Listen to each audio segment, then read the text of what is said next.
Our next speaker, man, how do I explain Levi to you? He's one of the most loved speakers that has ever been on the stage. He's like Christmas morning. He's like the 4th of July. He's a big deal. Everybody loves him, and that's why he's doing so well, because he cares about people. He's funny, and he is smart, and he's intelligent, and he is going to just kill it. Help me welcome to the stage, Mr. Levi McDonald, everybody. Give him a hand.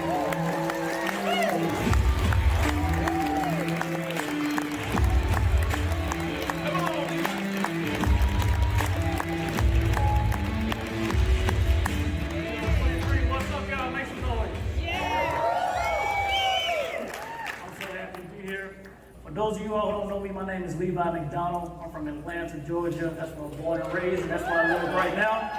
My family, they're here in the audience somewhere, my wife and my 3 kids.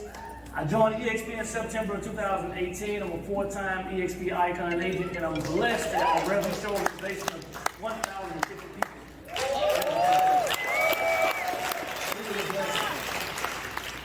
Everybody say it's way bigger than just a commission check. It's way bigger than just a commission check. It's way bigger than a commission check. Production is everything, but we have an opportunity here like none other. When I first saw EXP, I didn't pay attention to it because I was busy. I was selling homes, I was okay, so I didn't take a look at the opportunity until a pain point came. And that pain point was that my commission structures was changing at my previous brokerage, so I had to make a decision. I took a look. And what I realized was that this model revealed some things. Number one, it answered the question that I didn't even know was a question for me. And that question was, how much is that real estate commission check worth today for that property that I sold a year ago, 2 years ago, 3 years ago? Better yet, what would it be worth in the future? 5, 10, 15 years ahead. The second thing was, could I be in another model where at the end of the year, I can say, how much did that company pay me versus how much did I pay that company? Any other time with any other company, the more and more houses you sell, at the end of the year, we've all looked at that expense statement and we saw, okay, we sold more and more houses, but I ended up paying the brokers more and more money. Anybody relate to that? Yeah. So before EXP, my business actually started to change once I invested in coaching and training. I got into the credit process system, and I was paying like maybe $1,000, $1,500 a month, somewhere in there at the time. And I was paying for coaching, training, but what it really was proximity. I was paying to be close to some people. And that was the key thing. And what we have here is that same proximity, that same closeness, but I have to pay all that money for it. All right? So I realized that there was a few basic fundamentals of being in the real estate business, not just the real estate business, but any business. Number one, in order to be successful in this business, we have to generate an overflow business, overflow of leads. Number two, we have to learn how to convert those leads into clients. Number three, turn those clients into closings and then make more money per transaction. That right there really changed the game for me. And I'm gonna hit on that before I get off the stage. And lastly, being able to create a system of raving fans where your past clients become your spear, and it continuously produces referrals and all that good stuff. All right, so this is some real high-level stuff right here. The first thing that you got to do is let everybody know what you do. I know that I know that the cheapest ticket in here is $1,000, and you guys are looking for some very high-level stuff, but I just want to show you what's worked for me. Always let people know what you do. Reach out to the people that are in your existing circle, your family, your friends, your church members, your co-workers. The first 2 houses that I sold were to people that I actually worked the job with. All right? Let them know that this is what you do. Ask for the referrals. And then also just continue to put that message out there to your database. Generating leads is actually an easy thing to do. It's not that hard. We can pay for them. The problem with generating leads is that they don't convert well all the time because the agent doesn't always know what offer the lead responded to. So the offer is what really matters, and then it's up to you actually knowing what that offer was. So when you think about lead generation, I want you to think about, who do I want to serve? Think about service first. When I got my license in 2006, I didn't really get my license to be a real estate agent. I got my license so I can represent myself as an investor. when I bought and sold properties. But in 2008, I bought a house, and probably 3 weeks after I got that property, the market crashed. And I was a 22-year-old kid, still living at home with my mom, facing foreclosure. Went through that, I learned the short sale process inside and out. And because I learned that process inside and out, I was able to start utilizing my license to help families avoid foreclosure. So that's how I was able to go in and sit at the table with grown men and grown women with family and actually talk them through how to avoid losing their home in foreclosure and how to exit gracefully. So the first thing that you want to do is identify the problems of the person that you want to serve, and that actually can also be the niche. So whether your niche is first-time home buyers, whether it's move-up buyers, whether it's sellers, whatever the case may be, identify their problem. Call their problem out, relate to it, and then present the solution for them. All right? And then you want to give them a call to action. That call to action is, what are you going to do to help them? How do they get in contact with you? And if you do everything right initially, and in most cases, they're going to convert right after that. But if they don't convert, make sure that you get their information so that you can keep showing them and educating them along the way on how you can help them solve that problem. So really the main thing is that you just want to be different. Be different, offer value. We're in the industry where everything has to be the same. Your business card got to look like this. Your sign got to look like this. You can't do videos. You can't send letters. They want us all to be the same. So do whatever you can do to stand out and be different from everybody else. All right? In this market, in this industry, right now we're going through a change. Anybody feeling that change? I know I am. So I was thinking about what could I share. I wanted to share with you all something that we put into place years ago, and it made us more profitable. The majority of all of us work with buyers. The majority of all of us come across buyers. In the first year of tweaking my buyer's presentation, we put an additional $67,000 of commissions in our pockets without having to do more transactions. Over the last 6 years, that added up to be about $460,000 in commissions. And I want to show you all how. Can I do that? Yeah. So what we did was we put together an elite VIP buyer agreement. This is not nothing that I created. This is not nothing that I came up with. This is something that I learned. Copy first. I'm not going to be able to go through all of these steps, but what we did was we really over-communicated the process. Okay? We over-communicated the simple process that we all know about, that we all go through with our clients. I can't stand, maybe I shouldn't say this, I cannot stand the state buyer broker agreements because they don't show the clients any value. All they do is they tell them how much money we make. If we don't get it from the seller, then they owe it to us. And if there's some issues going on, then you got to hold us harmless. And here's a protection agreement. What this agreement does right here is that it offers them value after value. You're stacking everything that you're doing. And it's very simple. Like the first one says, we will help you secure the most suitable financing for your property and your unique situation with the lowest interest rate and closing costs possible. Additionally, we're going to get you a pre-qual letter so that you can have a competitive edge. All that is what the typical agent says. I'm going to send you to my lender and get you approved. So when we make an offer, we can put this approval letter with it and submit it. There's a different way to say that. There's another one on there that says we're going to arrange a private showing for you anytime you want to see a property. Duh. So all of these different points are things that we do on a regular basis. You guys will have this because the slides are being provided. We use about 15 different points.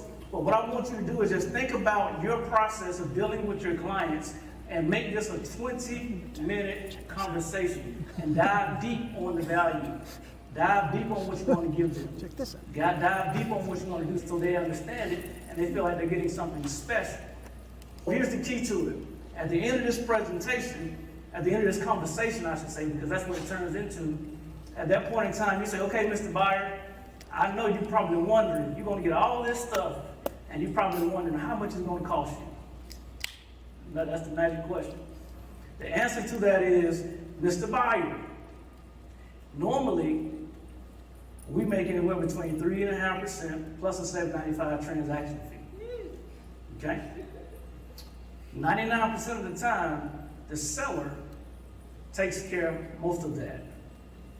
For an example, if we're able to negotiate for the seller to pay us 3% commission inside the deal, then that 0.5% and that $700 transaction fee, it rolls into your closing costs. And remember, we talked about what closing costs were.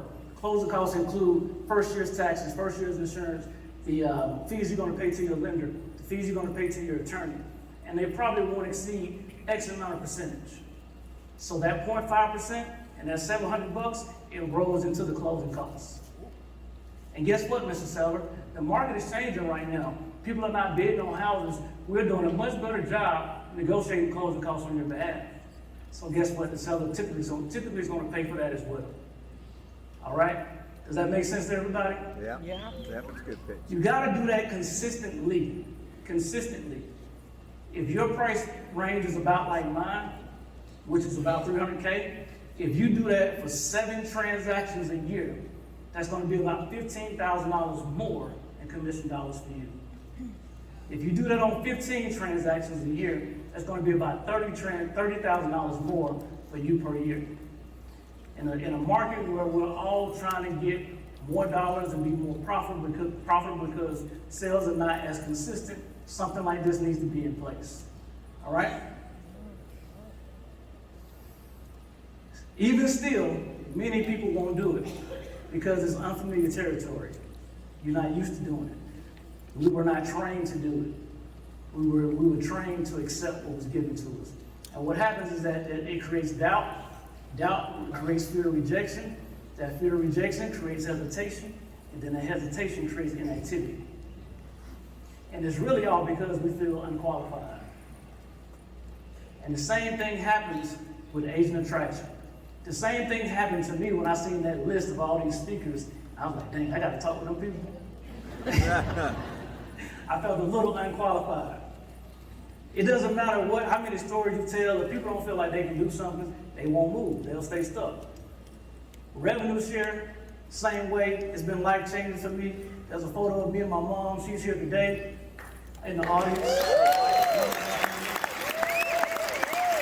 Over the last 4.5 years, revenue share has brought in an extra $560,000 for me and my family. Extra. On top of real estate sales. I've been able to reduce a lot of personal debt. I've had some massive growth. And my mom, who I bought a house for using revenue share, has decided to get her own real estate license. So she's in the audience today.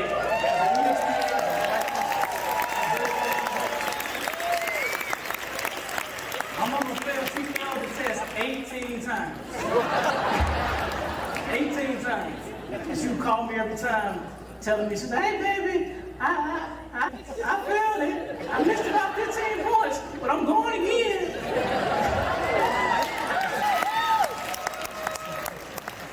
So I was like, how does she keep on doing this? Because after 5 times, I probably would quit. I thought about it. My mama, she beat cancer twice. She beat a heart attack. She beat having a stroke. I remember the day before 8th grade, we went to church that morning, came home, the house was gone.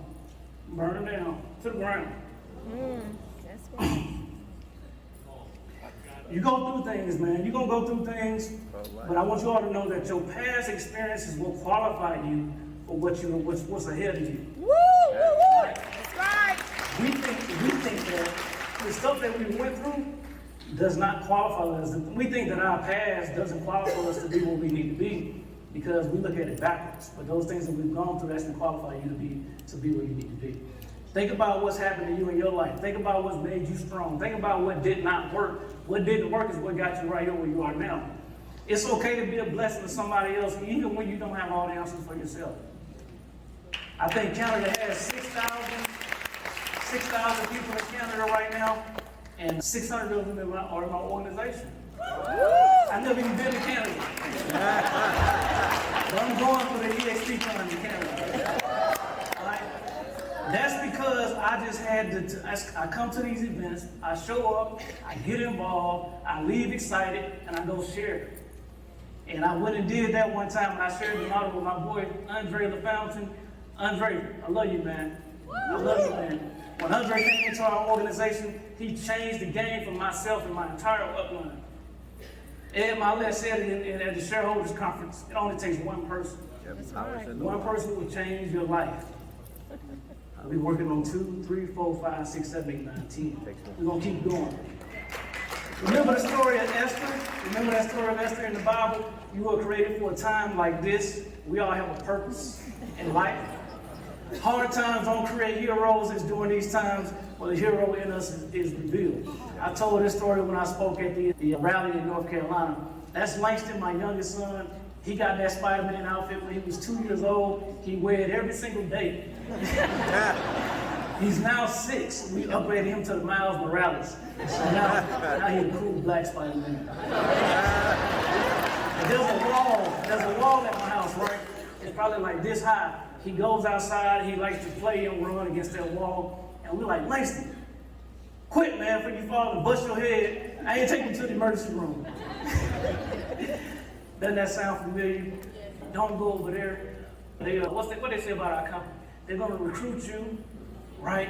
There's no support. They're virtual, right? People tell you stuff based on their own experiences, but they don't know what the real deal is. But anyway, Langston like to run against this wall, run along the wall, and I tell him, man, stop, before you hurt yourself. We're not going to the emergency room. One day Langston looked at me, he said, Dad, he said, I'm not gonna fall. He said, I'm running, and if I fall, then before I hit the ground, my spidey sense is gonna kick in.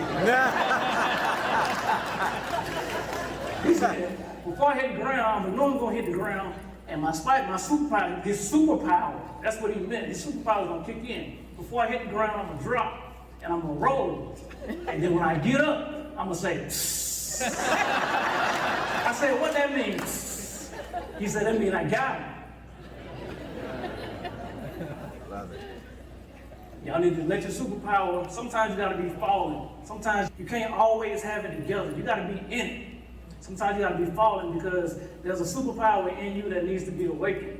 And before you hit the ground, it's gonna kick in. The freedom of this model is in the collaboration that all of us come together and we create together. Amen. You don't have to be the one to do everything on your own. Just take your part, plug in your superpower, let the model do everything else, and then we're gonna achieve the goal that we're all trying to achieve. And number one, that goal is being better, and that goal is growing. Thank y'all. Love y'all.